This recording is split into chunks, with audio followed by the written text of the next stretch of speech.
cybersecurity. Been doing that for about 2 years. Have really enjoyed recruiting in this space.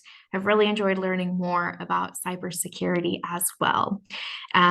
During my time with Google, if you haven't already, there is the Hacking Google docu-series. So a lot of the teams that are highlighted there were teams that I was supporting the recruitment efforts for.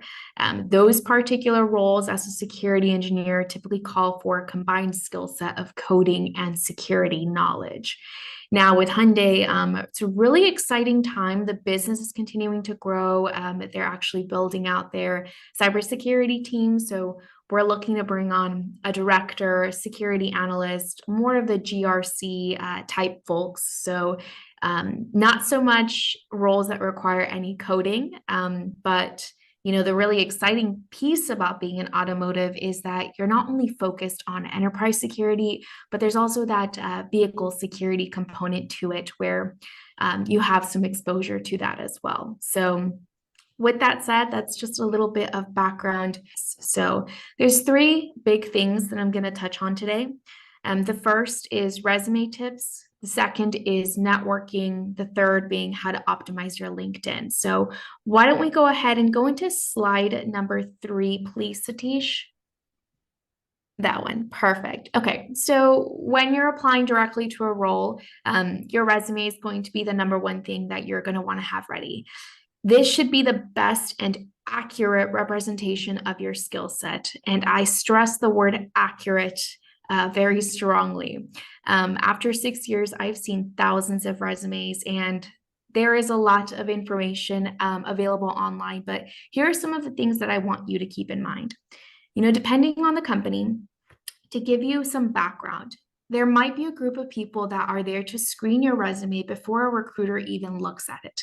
And 90% of the time, the first person that looks at your resume is a member of the recruiting team. It's not a hiring manager. So screeners are there to help support our recruiters. They're not working directly with hiring managers, but they're trained to identify whether your resume is going to match the qualifications outlined in the job description. For that reason, the number one tip that I recommend, if there's only one thing that you take away from this, is that you should mirror your resume to be a good reflection of the job description. Whenever you identify a role that you're interested in, what I want you to do is to take your resume, take the job description, and hand it to somebody you know, typically someone that knows nothing about what you do. Hand those two papers to them and ask them, based off of these two items, would you pick my resume to move forward with in the next steps? Because that is essentially what our team is doing, right? Now, obviously, recruiters, senior screeners, we work with the team pretty regularly. So we know how to decipher some of the things in there. But one thing you can never account for is, is the day that your resume is being looked at, does that happen to be a day that someone is completely new to the team? Does that happen to be a day when, our team is maybe going through resumes and they have a high volume of them and they're looking for the best match? So if you do find that when you share your resume and your job description with somebody and they have a lot of questions, maybe they don't see how you're a fit for the role, that's how you can identify that there are some improvements that need to be done within your resume. Now, going back to the recruiters here involved, really we're here to screen your resume into the process. We're not looking to eliminate people. I know whenever I evaluate a resume, I'm really looking for, okay, what's going to really line up with this position? What can maybe we can clarify during that initial pre-screening process? Another component I also want to add is, especially now with how much technology has developed, some companies even use software that will stack rank candidates to help recruiters with the application volume.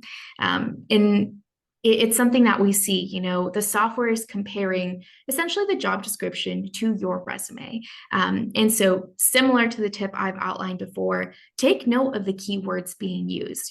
As an example, a common one is, some people write out security information and event management, and some descriptions only use, SIEM. Now, as a recruiter, we can identify that that's, the same thing, but the system might not be able to see that. And so Typically, the system is there to help recruiters. It's there to help quickly elevate those resumes that are a match. And you want to make sure that your resume isn't being put towards the bottom when it comes to those particular systems.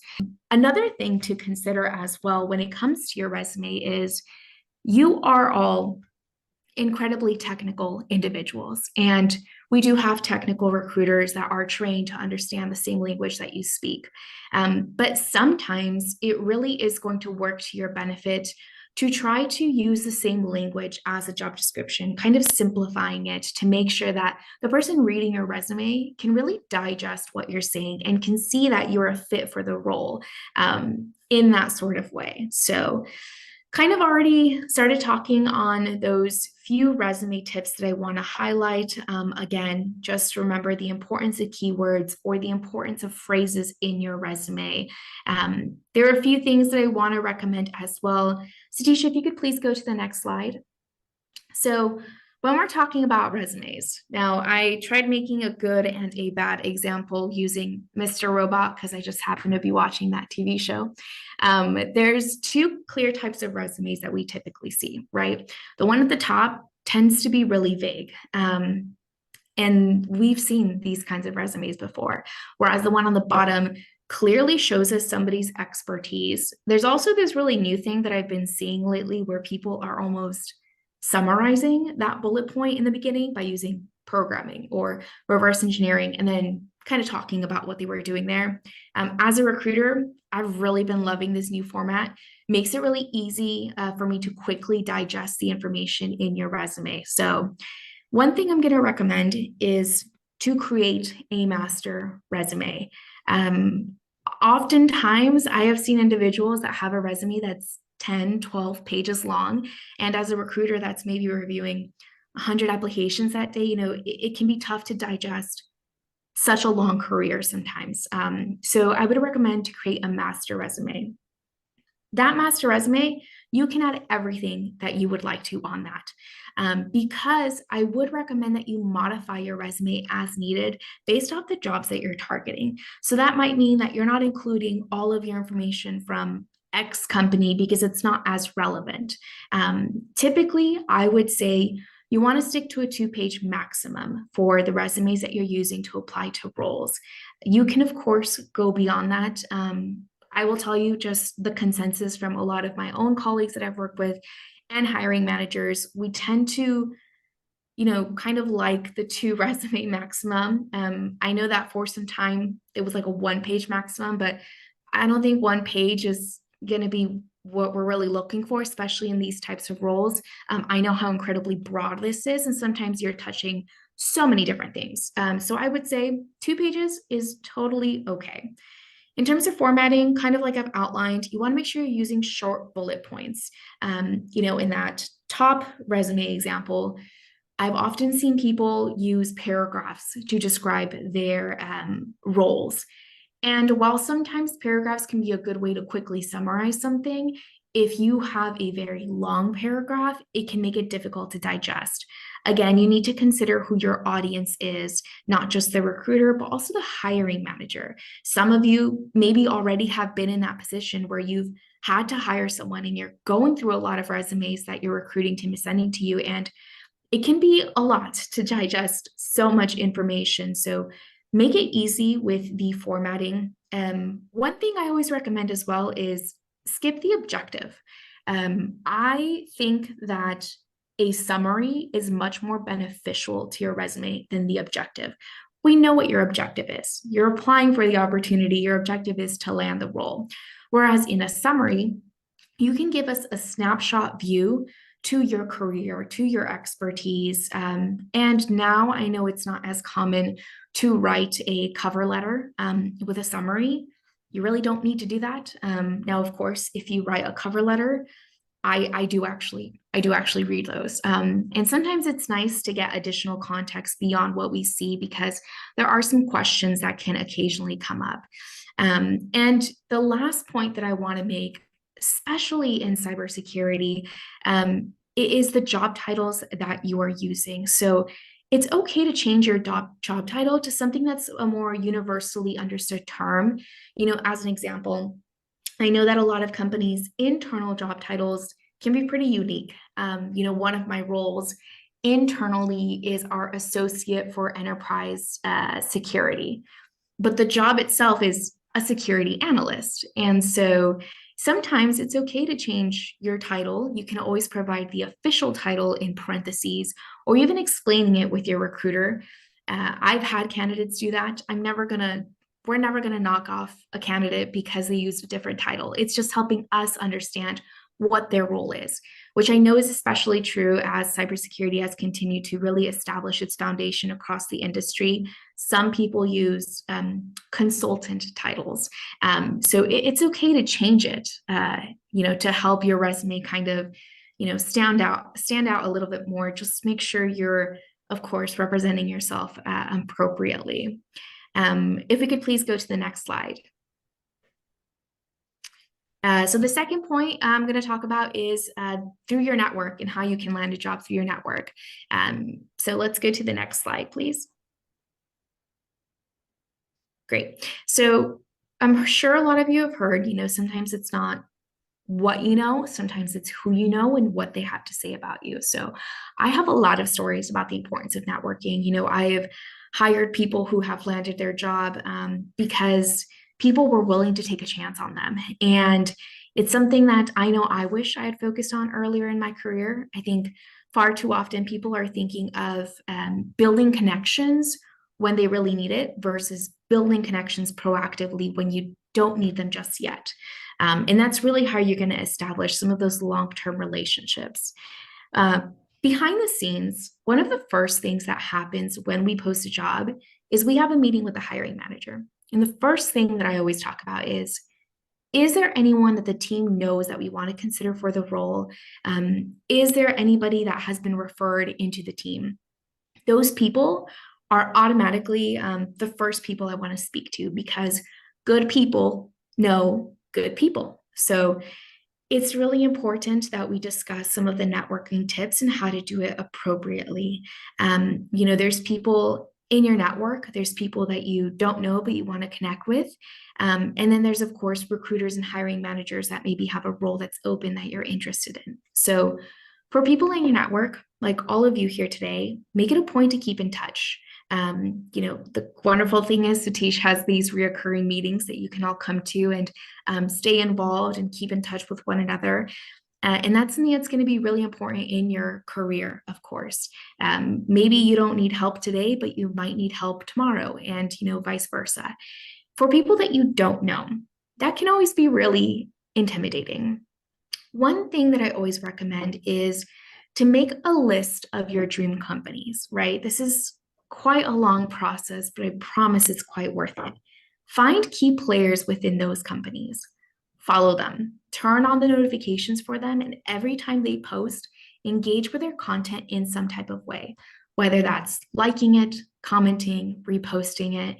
Eventually you're going to develop some sort of recognition in one another, and you'll be able to send them a message and ask to learn more about what they do. Maybe even one day they could end up being your mentor, or they could supply you with resources, and maybe one day they could be that person that gets you that referral. Additionally, make it a point to meet up with them at conferences. If they're local, go get a cup of coffee. Another thing that you can also do is find common ground, of course. When you make that list of dream companies or people in the industry that you really admire, see if they maybe went to your school or if they've worked at a company before you. I have personally received messages. So as a recruiter, we get a lot of messages, right?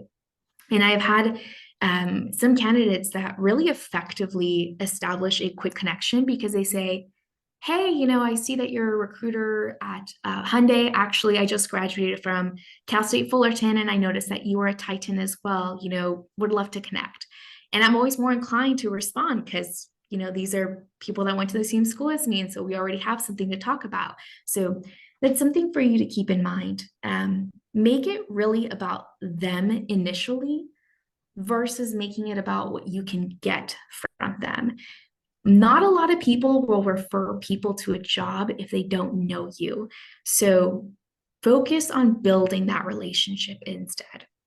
Now, another quick way for you to connect with people is recruiters or hiring managers, right? I think the one question I always get is, how do you find the right recruiter for a job that I'm interested in? So I actually went ahead and included what we call a Boolean string.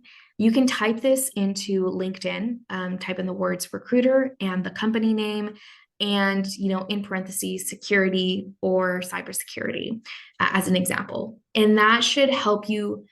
LinkedIn will pull up profiles that match those conditions. This is actually similar to the way that we go out and find candidates as well. And that way you can interact with the correct recruiter for the roles that you might be interested in. I know that some recruiters, myself included, we oftentimes will interact with our hiring managers on LinkedIn.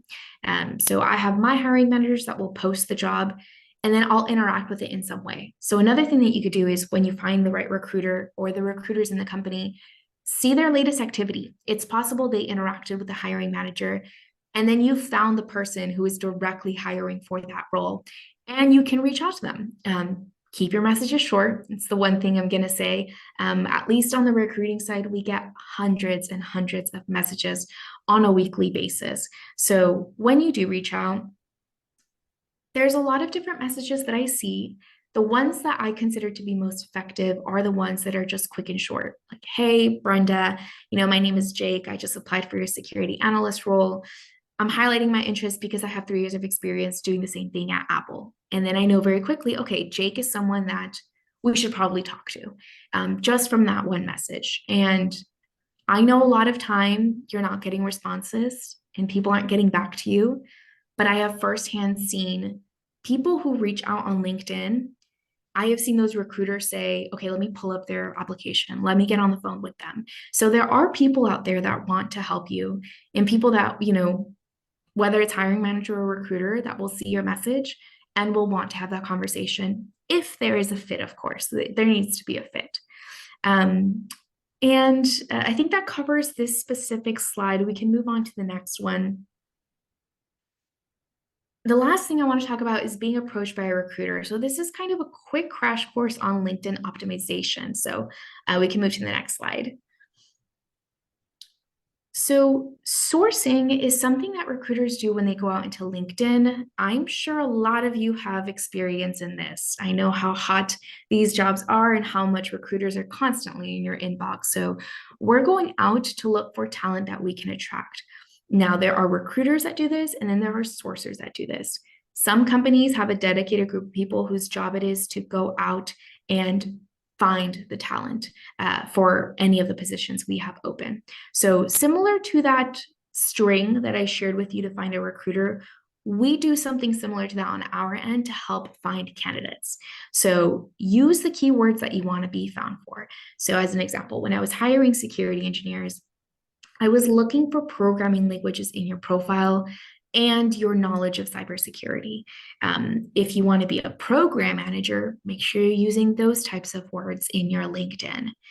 Creating a summary is my favorite thing to read as a recruiter, especially when I'm looking for candidates, because I get a quick glimpse into what you've done and what you're interested in.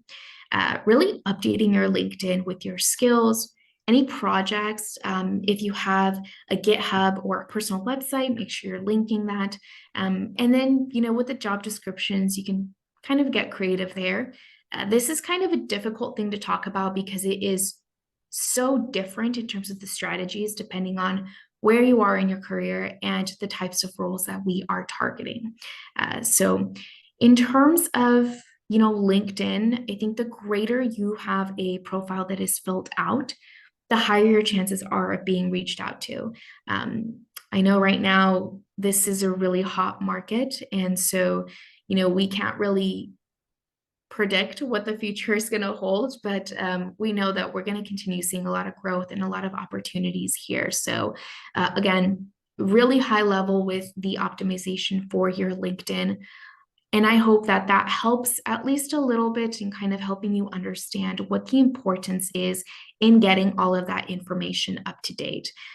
We, on our side as recruiters, have visibility to seeing, your summary, your title, anything that you share with us. So the more information you provide, that helps us see, you could be a fit for this role. Or oftentimes I come across people that they're not a fit for the role I'm hiring for, but they could be a fit for something else. And I still want to get on the phone with them anyway. So that's a little bit of what happens behind the scenes. And again, finding your own style to LinkedIn is so important. I know that especially now, there are a lot of professionals out there that offer their services to help you optimize your LinkedIn. You can honestly probably do it yourself just fine and get reached out to because of how hot a lot of these jobs are. I don't have anything else to share. Kind of been talking everyone's ear off for a long time. So I hope that has provided some value to you. And I'm happy to answer any questions that any of you might have. Yeah, definitely. That was so insightful. Uh, uh, Thank you, Brenda, for that. Any questions from anybody?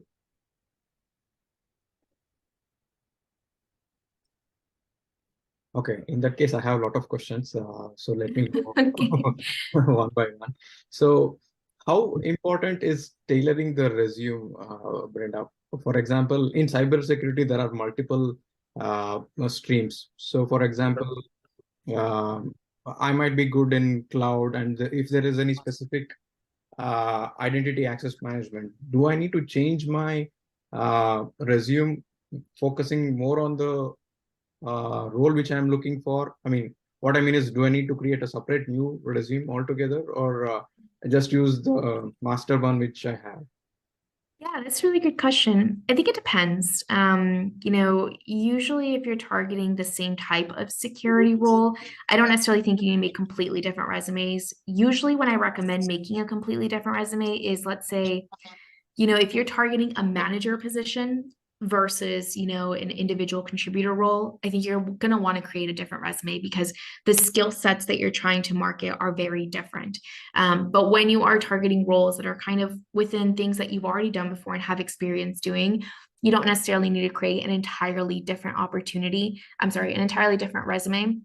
The only thing I would say that you do want to be aware of is making sure that you are, again, using the same type of verbiage that they are in job descriptions, making sure that you're including everything as well, because I know some candidates, they touch so many different things. And sometimes we'll be on the phone and they'll say, oh, yeah, I forgot to include that in my resume, but I've done that too. So, really just making sure that you're fine tuning it to make sure that you're collecting all the information. But you don't necessarily need to make an entirely different resume.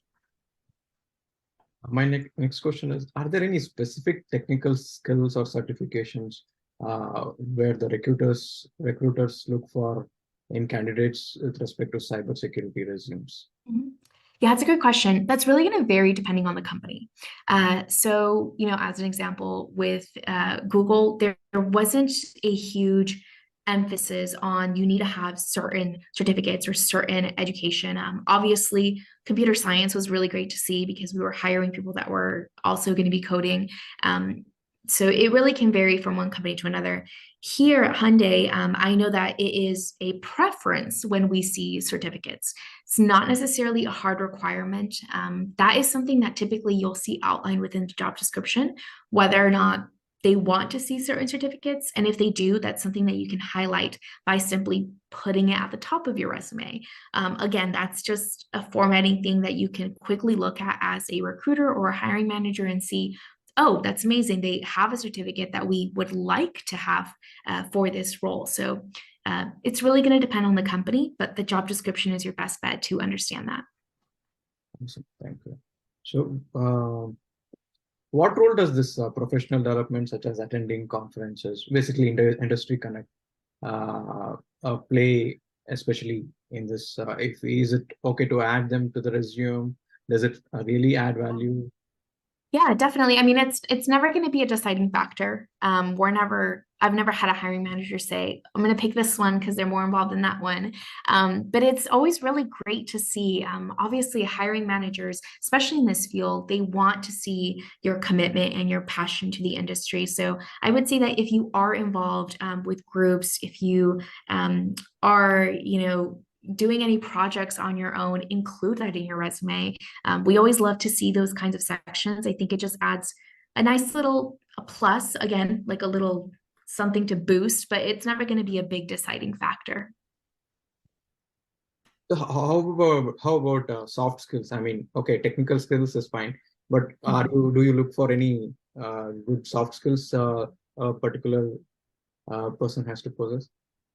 Yeah, that's a really great question. That's going to depend a lot on the role. So, as we start looking at those more senior opportunities, especially our leadership ones as well, we are starting to look in your resume. As an example, I have a assistant manager role I'm working on.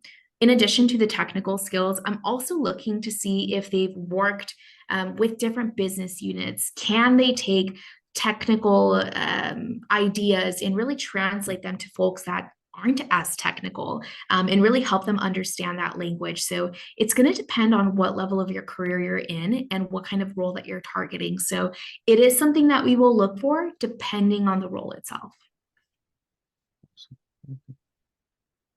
Uh, so one last question. In addition to what are some of the mistakes or pitfalls that candidates should avoid when crafting cybersecurity resume?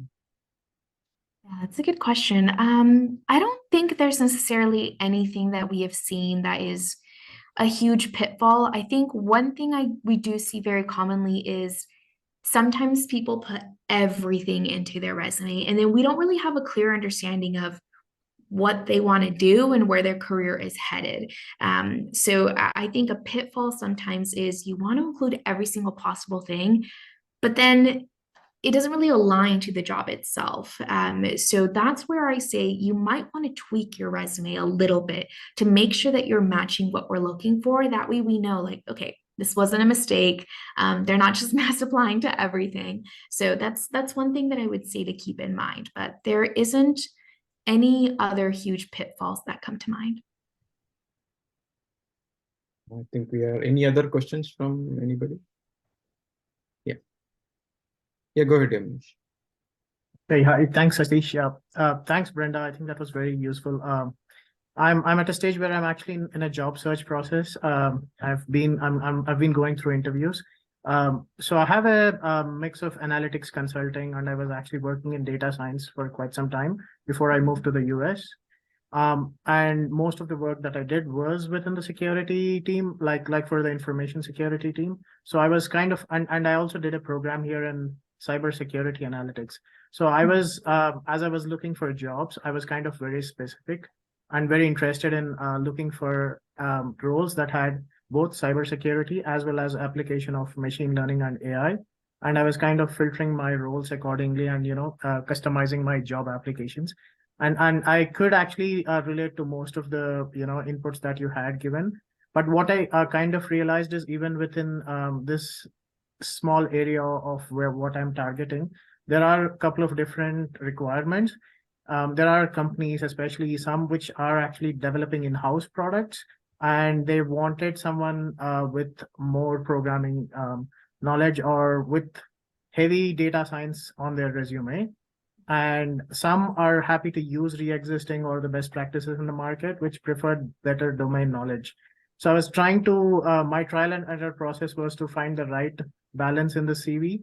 And I think I kind of found it, but I think, like you said, I keep looking at the role to make that judgment and, like, should I add another extra data science project that I had done or, in the work experience, or should I remove this?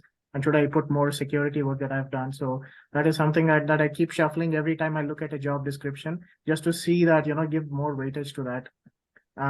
But what I was very interested in kind of working on at this point is the point you mentioned about your personal website.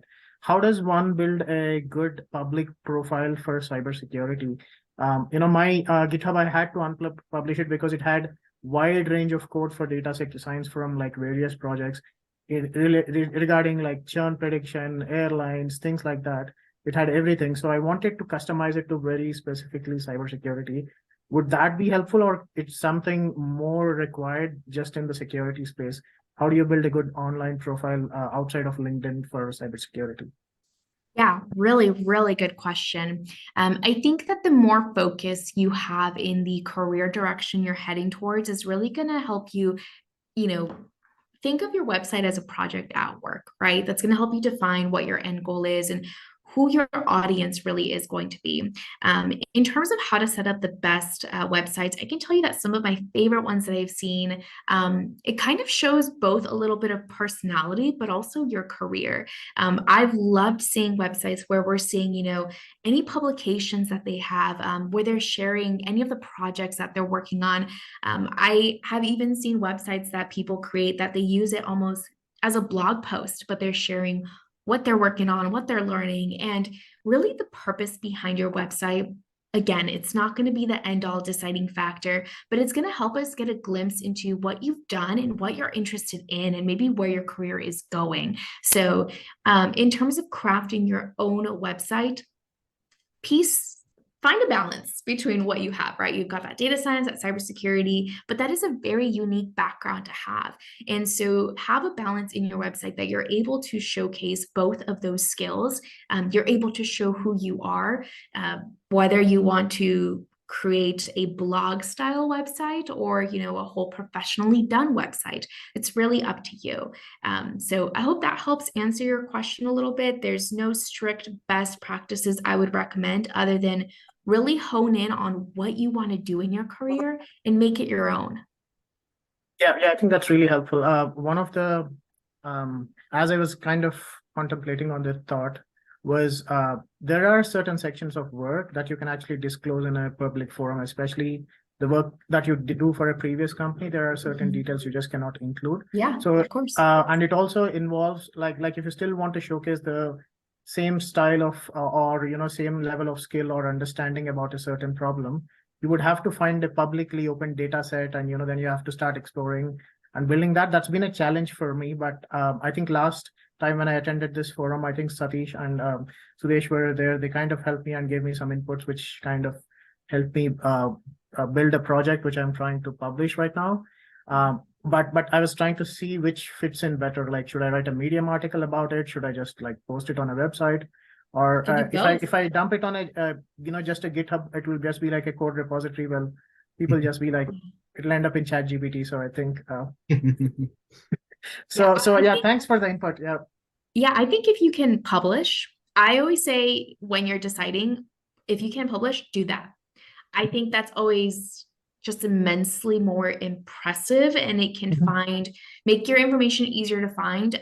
Share your publications on LinkedIn, because all of that is bringing visibility to you and your expertise. And I think it establishes more credibility as well. So I would say I kind of would err on the side of publishing if you are thinking about that.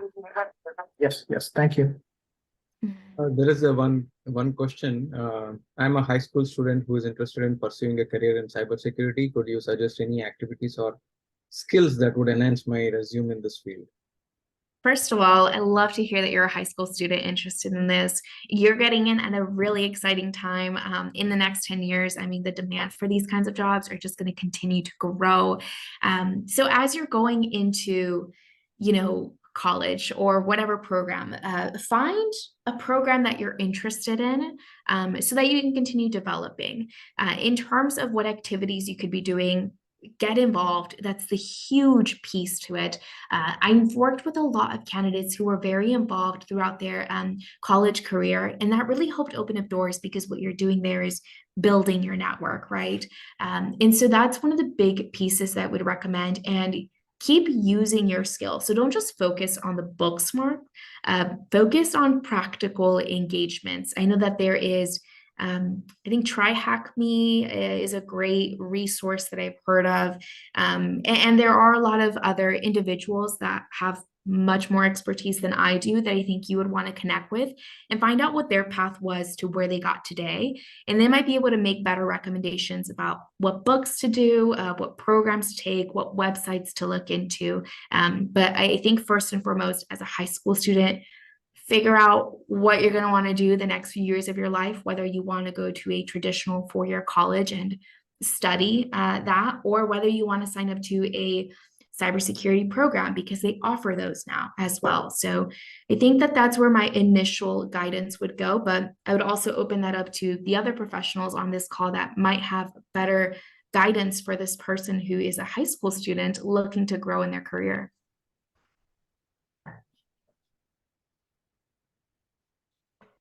I think we are top of the hour.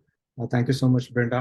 I mean, it was really a good, insightful talk. I mean, we were able to address all the questions we had. Thank you so much. Yeah, of course. Thank you. I'm going to go ahead and hop off, but it was a pleasure chatting with everyone today. Thank you so much for having me. I look forward to keeping in touch with you all online. Thank you. Bye. Yeah.